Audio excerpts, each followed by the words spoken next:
Saudi அரேபியாவில் கடற்கொள்ளையர்களால் சுட்டுக் கொல்லப்பட்ட 2 மீனவர்களின் உடல்களை மீட்க நடவடிக்கை எடுக்கப்பட்டு வருவதாக காங்கிரஸ் நாடாளுமன்ற உறுப்பினர் சுதா தெரிவித்துள்ளார். மயிலாடுதுறை மாவட்டம் சீர்காழியை சேர்ந்த மாவீரன், பால்ராஜ், கடலூரை சேர்ந்த மணிகண்டன் ஆகியோர் சவுதி அரேபியாவில் மீன்பிடி தொழிலில் ஈடுபட்டு வந்தனர். அப்பொழுது கடற்கொள்ளையர்களால் நடத்தப்பட்ட துப்பாக்கி சூட்டில் மாவீரன் உயிரிழந்தார். காயமடைந்த மாவீரன் தொடர்ந்து சிகிச்சை பெற்று வந்த நிலையில் கடந்த 20ஆம் தேதி சிகிச்சை பலனின்றி உயிரிழந்தார். இந்நிலையில் உயிரிழந்த மீனவர்களின் குடும்பத்தினரை நேரில் சந்தித்த நாடாளுமன்ற உறுப்பினர் சுதா ஆறுதல் தெரிவித்தார். பின்னர் செய்தியாளர்களை சந்தித்த அவர், உயிரிழந்த மீனவர்களின் உடல்களை தாய்நாட்டிற்கு மீட்டு கொண்டு வர ஒன்றிய அமைச்சகத்திற்கும் சவுதி அரேபிய தூதரக அதிகாரிகளுக்கும் கடிதம் எழுதியுள்ளதாக தெரிவித்தார்.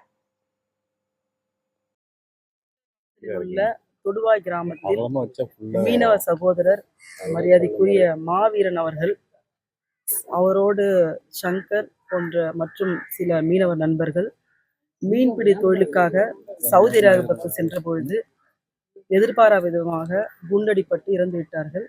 குறிப்பாக மாவீரன் அவர்கள் குண்டடிப்பட்ட கணமே இறந்து விட்டார். அவருடைய உடலை மீட்டு வர வேண்டும் என்று மத்திய வெளியுறவுத்துறை அமைச்சர் மரியாதைக்குரிய மாண்புமிகு ஜெய்சங்கர் அவர்களுக்கும் சவுதி அரேபியாவோட தூதரக அதிகாரிகளுக்கும் கடிதம் எழுதியிருந்தேன். அதன் அடிப்படையில்